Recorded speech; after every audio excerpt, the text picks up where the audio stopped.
Assalamualaikum teman-teman, selamat berjumpa lagi dengan saya Abdurrahman dan masih tetap di channel Abdurrahman ya.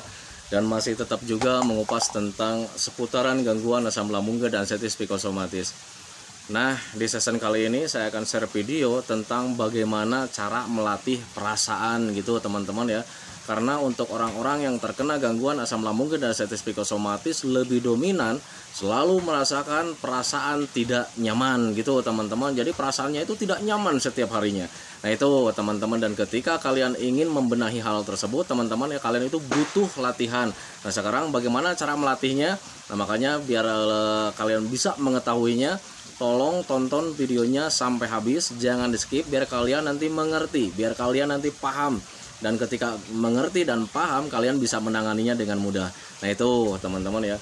Dan kemudian bagi teman-teman yang baru bergabung, kalau seandainya kalian mau bertanya tentang seputaran gangguan asam lambung dan sensitif psikosomatis, alangkah baiknya kalian tonton dulu video-video saya sebelumnya. Karena untuk seputaran gangguan asam lambung dan sensitif psikosomatis semuanya sudah saya share ya.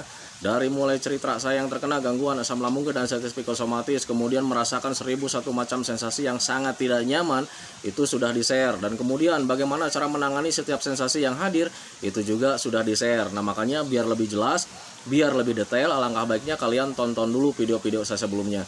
Nah itu teman-teman ya. Dan kemudian bagi teman-teman yang baru bergabung, seperti biasa ya, kalau seandainya kalian belum subscribe channelnya, mohon videonya itu di subscribe dulu. Karena untuk subscribe itu tidak memerlukan biaya, tidak memerlukan pendaftaran. Jadi subscribe itu adalah hal yang sangat mudah sekali bagi teman-teman lakukan ya. Jadi teman-teman itu cukup memijit saja tulisan subscribe. Biar kenapa? Jujur ya, biar videonya itu cepat berkembang dengan baik. Dan kalau seandainya videonya itu berkembang dengan baik, sudah barang tentu itu akan menambah semangat tersendiri buat saya untuk terus nge-share tentang seputaran gangguan asam lambung dan sensitif psikosomatis ini terhadap kalian. Kemudian yang lebih penting dan yang lebih utamanya, tekan juga tombol lonceng sama tombol like-nya ya, biar kalian itu dapat notifikasi atau pemberitahuan video saya yang terbaru. Karena saya itu akan terus nge-share tentang seputaran gangguan asam lambung dan sensitif psikosomatis ini terhadap kalian, dengan tujuan semoga saja videonya itu menjadi wasilah atau jalan keluar bagi kalian yang sedang mengalami gangguan asam lambung dan sensitif psikosomatis hingga membaik ya, apalagi sampai sembuh total. Amin ya robbal alamin. Ya minimal hanya memberikan motivasi saja, atau lebih minimalnya lagi hanya sekedar menemani kalian yang sekarang sedang merasakan tidak nyamannya dari gangguan asam lambung dan sensitif psikosomatis. Nah itu teman-teman ya. Nah kembali lagi ke topik utama teman-teman ya. Untuk orang-orang yang terkena gangguan asam lambung dan sensitif psikosomatis itu selalu merasakan perasaannya itu tidak nyaman setiap harinya gitu teman-teman ya. Jadi untuk rasa bahagia, rasa nyaman itu tidak ada teman-teman ya, sama sekali tidak ada. Itu sepengalaman saya dulu gitu teman-teman ya, saat terkena gangguan asam lambung dan sensitif psikosomatis. Nah tetapi rasa tidak nyaman itu sebetulnya bisa diganti dengan rasa yang menjadi sangat nyaman sekali. Dan ketika kita menjadi nyaman itu ya sangat nikmat teman-teman ya. Nah tetapi untuk menjadikan rasa itu yang asalnya tidak nyaman menjadi nyaman itu ya memang butuh latihan juga gitu teman-teman ya. Tidak serta-merta begini teman-teman ya, kita itu sekarang mempunyai rasa yang tidak nyaman, kemudian mungkin besoknya kita itu bakalan nyaman juga gitu teman-teman ya. Tidak seperti itu teman-teman ya. Ingat, untuk gangguan asam lambung dan sensitif psikosomatis itu semuanya butuh latihan gitu teman-teman, butuh latihan, butuh pembiasaan. Karena memang itu berkaitannya dengan mental, perasaan itu berkaitannya dengan mental. Nah itu teman-teman ya. Nah sekarang bagaimana sih cara melatih perasaan itu agar rasa yang ada dalam hati kita itu menjadi nyaman, menjadi bahagia lagi gitu teman-teman ya. Sebetulnya mudah teman-teman ya, yaitu dengan cara selalu memberikan kebaikan-kebaikan terhadap orang lain teman-teman ya. Dan untuk melakukan kebaikan terhadap orang lain itu banyak caranya, banyak ragamnya teman-teman ya. Bisa dengan informasi gitu teman-teman, bisa dengan memberikan sedekah terhadap orang lain gitu teman-teman. Banyak sekali ragamnya. Apapun bentuk kegiatan kita, kalau seandainya bermanfaat buat orang lain, itu dinamakan dengan kebaikan teman-teman. Nah makanya pahami saja ke sana. Nah kalau seandainya kalian ketika melakukan kebaikan terhadap orang lain, itu menjadi relaksasi sendiri gitu teman-teman ya, buat perasaan kita sendiri teman-teman ya. Salah satu contoh kecil lah, ketika kita memberikan sedekah terhadap orang lain, walaupun cuman itu nominalnya sedikit teman-teman ya, tetapi itu ada perasaan nyaman gitu teman-teman, ada rasa seneng gitu teman-teman, dan tanpa disadari itu menjadi obat tersendiri gitu teman-teman ya. itu hanya sekedar memberikan sedekah walaupun cuma sedikit. Nah itu teman-teman, dulu di awal-awal video yang lalu-lalu pernah saya ceritakan ketika memberikan sedekah terhadap orang lain itu, apalagi kalau misalkan yang menerimanya itu sangat tulus sekali teman-teman, kita itu didoakan ya, semoga saja Bapak itu selalu sehat, kan seperti itu ya, semoga saja Bapak itu banyak rezekinya, lancar rezekinya, sampai berdoa juga gitu teman-teman ya. Dan ketika orang itu menerimanya dengan sangat besar sekali teman-teman ya, dan itu menjadi kebanggaan tersendiri buat diri kita sendiri gitu teman-teman ya. Nah bayangkan saja ketika kalian selalu berbuat kebaikan terhadap orang lain seperti itu ya, ada rasa ketika memberikan terhadap orang lain kebaikan, kita itu mempunyai rasa yang sangat nyaman, rasa senang gitu teman-teman ya. Nah itu ketika sering melakukan seperti itu, kita menjadi senang, bahagia. Nanti setiap harinya itu kita itu tanpa disadari suasana hati kita itu menjadi berubah teman-teman ya, menjadi senang, kemudian menjadi berisi lagi, tidak hampa lagi teman-teman ya. Nah makanya bagi orang-orang yang terkena gangguan asam lambung dan ascites psikosomatis, kalian jangan terpatok dengan penderitaan kalian teman-teman. Kalau seandainya kalian mampu memberikan kebaikan terhadap orang lain, lakukan saja teman-teman ya. Tapi Pak, sekarang itu saya itu sedang sakit, gimana cara memberikan kebaikan terhadap orang lain? Banyak ragamnya teman-teman ya, bisa dengan informasi, bisa dengan kita bersedekah terhadap orang lain, kemudian bisa memberikan kesenangan juga terhadap orang lain, bisa teman-teman ya. Kayak macam gini teman-teman, kalau seandainya kalian ekonominya kan terganggu ya, jadi jangankan untuk memberikan sedekah terhadap orang lain, untuk diri sendiri saja misalkan tidak cukup, memberikan kebahagiaan terhadap orang lain juga bisa teman-teman, dengan bercanda sama teman-teman gitu teman-teman ya. Jadi ketika suasana mereka senang gitu teman-teman ya, itu ada perasaan nyaman juga teman-teman ya. Nah jadi usahakan gimana caranya ketika kalian saat terkena gangguan asam lambung dan ascites psikosomatis itu, kalian juga harus bisa melakukan kebaikan-kebaikan terhadap orang lain. Nah itu teman-teman, tanpa disadari itu merupakan latihan buat kalian untuk melatih perasaan kita itu menjadi nyaman lagi.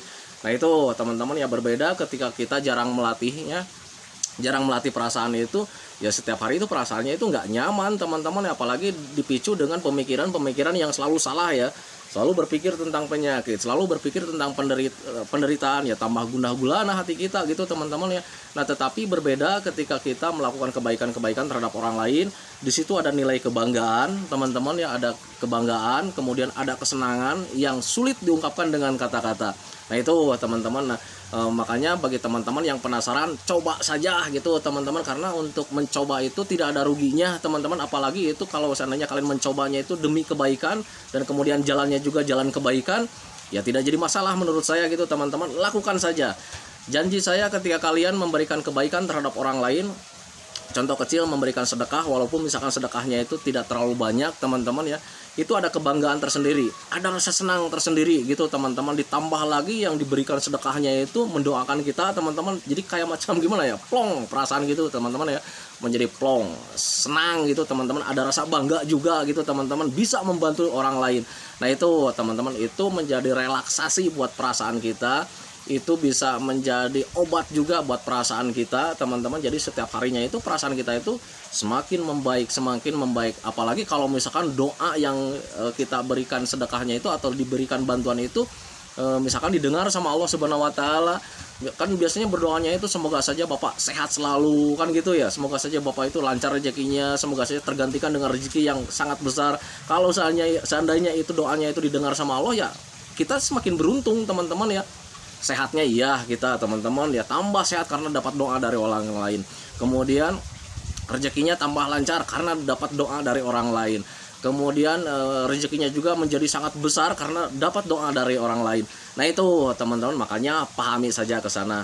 Jadi untuk orang-orang yang terkena gangguan asam lambung dan ascites psikosomatis, yang sekarang sedang merasakan perasaan tidak nyaman teman-teman, dan perasaan tidak nyaman itu lebih dominan ke gundah gulana, kemudian terasa hampa, terasa kosong perasaannya teman-teman ya, kemudian ada rasa sedih juga di situ karena selalu meratapi nasib teman-teman ya. Nah sekarang itu gimana caranya supaya perasaan kalian itu menjadi nikmat lagi, menjadi berisi lagi gitu teman-teman ya. Caranya untuk pengalaman pribadi saya itu hanya dengan dilatihnya yaitu dengan cara memberikan kebaikan-kebaikan terhadap orang lain. Nah itu teman-teman, makanya pahami saja ke sana. Dan kalau sekarang pertanyaannya dirubah, Pak, kalau misalkan untuk memberikan kebaikan terhadap orang lain itu misalkan tidak bisa Pak, karena saya itu hidup misalkan sendirian di rumah gitu teman-teman ya. Bisa teman-teman ya untuk melatih perasaan itu dengan cara bukan dengan memberikan bantuan terhadap orang lain juga bisa, yaitu dengan cara selalu beraktivitas yang menyenangkan teman-teman ya. Jadi ketika kalian melakukan aktivitas yang menyenangkan atau hobi-hobi yang menyenangkan, itu perasaan menjadi terisi lagi teman-teman. Kenapa bisa terisi lagi? Karena memang perasaan tidak nyaman itu sebetulnya lahirnya dari pemikiran di awal-awal ya. Nah, ketika melakukan hobi-hobi yang menyenangkan atau aktivitas-aktivitas yang menyenangkan, ya pemikiran tentang yang negatif-negatif itu tentang penderitaan, penyakit gitu teman-teman, sensasi itu sedikit-sedikit terhilangkan teman-teman, sedikit-sedikit terkikis gitu ya. Jadi tergantikan perasaannya menjadi nyaman lagi, ada nilai kebahagiaan di situ. Nah itu teman-teman, makanya pahami saja ke sana. Banyak ragamnya sih sebetulnya ya untuk melatih perasaan itu. Selain memberikan kebaikan-kebaikan terhadap orang lain, kemudian melakukan aktivitas-aktivitas yang menyenangkan itu, ada juga kayak macam melihat-lihat pemandangan gitu teman-teman. Karena ketika melihat pemandangan-pemandangan itu ya perasaan mulai sedikit-sedikit ya menjadi nyaman gitu teman-teman, ada senyum di situ teman-teman ya. Karena untuk orang-orang yang terkena gangguan aslam itu senyum itu tidak ada sama sekali teman-teman. Jadi jangankan untuk tertawa besar ya, untuk senyum-senyum itu tidak ada sama sekali. Males rasanya gitu senyum itu teman-teman ya, karena selalu teringat tentang penyakit, teringat tentang sensasi, teringat tentang penderitaan gitu teman-teman ya. Apalagi kalau misalkan lihat orang yang lalu lalang kemudian tertawa-tertawa, itu kayak macam iri hati ini gitu teman-teman ya. Nah itu pengalaman saya gitu teman-teman, semoga saja kalian itu tidak mengalaminya. Nah itu teman-teman, tetapi bagi teman-teman yang mengalaminya juga nggak usah khawatir. Rasa kalian itu atau perasaan kalian itu bakalan kembali lagi seperti dulu gitu teman-teman ya. Kehidupan kalian itu akan berwarna lagi, kebahagiaan itu akan datang lagi kalau seandainya kalian dari mulai sekarang itu kalian itu semangat melatihnya gitu teman-teman, dengan kemudian dengan cara menanamkan juga dalam pikiran bahwa semua ini bakalan terlewati teman-teman. Karena memang bakalan terlewati ya teman-teman, kalian itu bakalan membaik, bakalan sembuh total teman-teman. Saya berani berjanji karena memang saya pernah mengalaminya juga gitu teman-teman. Jadi untuk gangguan ini itu tidak berbahaya, bakalan terlewati, kemudian bakalan sembuh total gitu teman-teman ya. Dengan catatan, apapun yang kita rasakan, apapun yang kita keluhkan harus kita hadapi setiap harinya, harus kita lawan teman-teman ya. Kayak macam perasaan tidak nyaman, ya lawan saja gitu teman-teman. Dengan cara seperti apa? Melakukan pembiasaan, melakukan kebaikan-kebaikan terhadap orang lain biar kitanya itu kembali nyaman. Nah itu teman-teman. Kemudian untuk hal-hal yang lainnya, melakukan kesenangan juga, hobi-hobi yang menyenangkan, biar nanti perasaannya itu tambah ada lagi, tambah bahagia lagi gitu teman-teman. Kemudian minimal pemikiran-pemikiran tentang penyakit itu hilang sedikit-sedikit. Dan kalau seandainya pemikiran tentang penyakit, penderitaan itu hilang teman-teman ya, kemudian tergantikan dengan rasa bahagia, disitulah yang namanya sembuh total gitu teman-teman ya.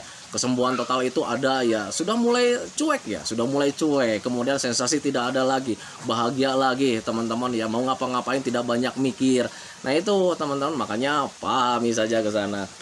Nah itu teman-teman ya, videonya nggak terlalu panjang lebar teman-teman, karena memang sekarang itu saya belum pulang dari sekolah itu langsung ke sini, karena memang tadi itu dapat WA dari teman-teman, katanya lagi pada ngumpul, tahu-taunya pas ketika datang ke sini kena prank teman-teman ya.